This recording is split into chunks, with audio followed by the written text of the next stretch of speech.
If you have Hashimoto's, I'm willing to bet you've had this exact experience. You're on thyroid medication, your TSH looks in range on paper, and you still feel exhausted, foggy, and like your body doesn't quite work right. Your doctor looks at the number, tells you your levels are fine, and you leave the appointment feeling like you're the problem. You're not. Here's what's actually happening. Your medication is treating a hormone shortage.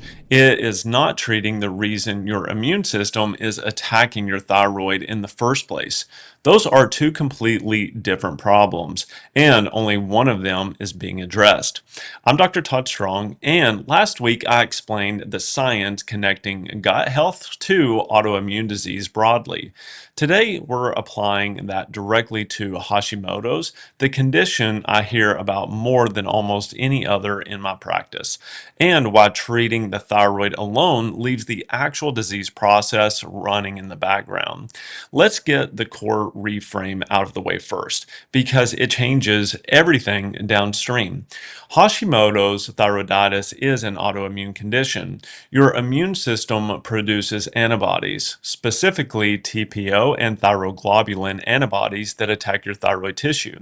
Over time, that ongoing attack damages the gland's ability to produce hormones, which is why you eventually need thyroid medication to replace what your gland can no longer make enough of. Read that again. The medication replaces the hormone. It does nothing to stop that attack. Levothyroxine or whatever you're taking is genuinely necessary, and I'm not suggesting anyone stop it, but it's playing defense on one front while the actual war keeps going. That's why so many people on optimized thyroid medication still don't feel like themselves. The number on the lab report improved. The underlying disease process didn't.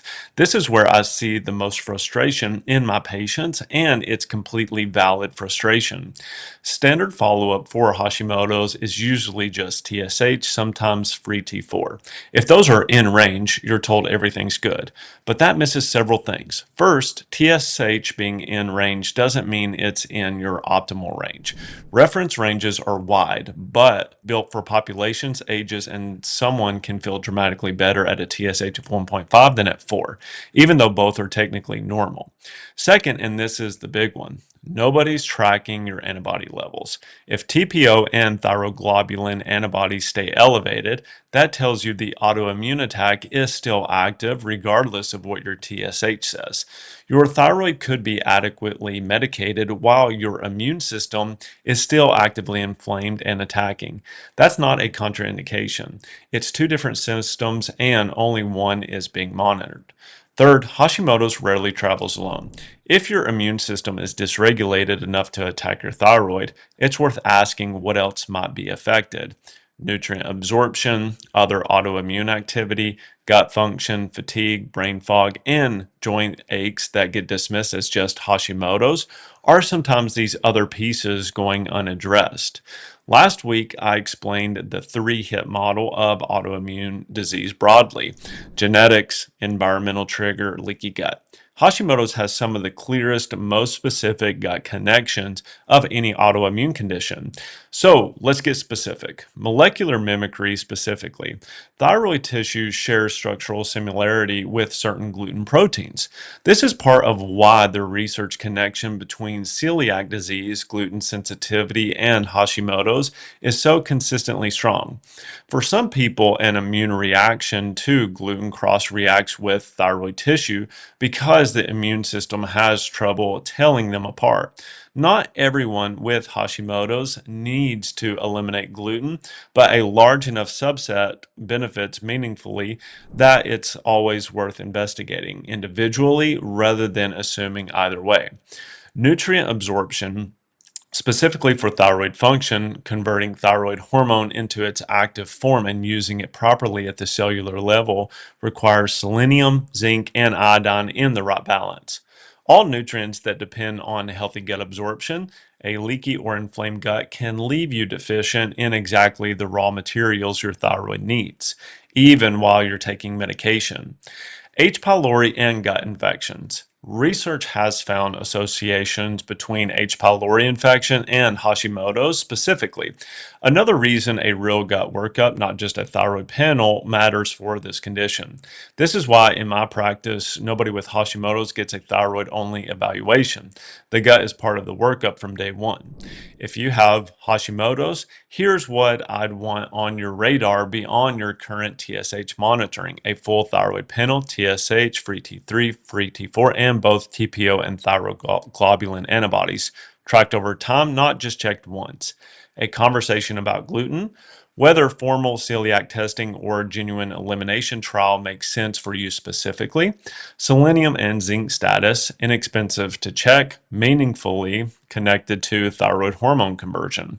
A real look at gut health and tracking how you feel, not just the number. Fatigue, brain fog, temperature regulation, hair, mood. Your subjective experience is data, not something to be talked out of. I want to be careful here, the same way I was last week. Addressing the gut side doesn't mean that your thyroid regenerates or that you come off medication.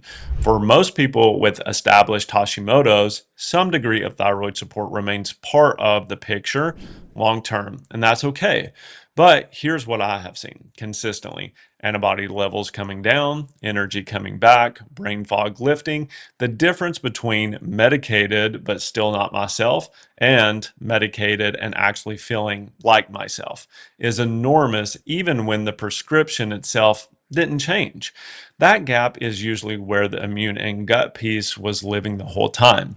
If you're on thyroid medication and still don't feel right, please hear this. That is not just how Hashimoto's is. That's a sign there's more of the picture to address. And now you know what that picture actually includes. Next week, I'm covering the autoimmune diet, what to eat, and just as importantly, what's quietly making things worse, including some foods people assume are healthy. If gluten came up for you in this video, that's one especially worth watching. Subscribe so you don't miss it. And if you want a real evaluation of your antibodies, your gut, and everything standard monitoring misses, also check out the link in the description below. You can book a call with me to go over everything.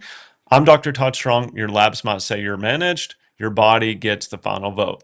Let's get the whole picture. I'll see you in the next one.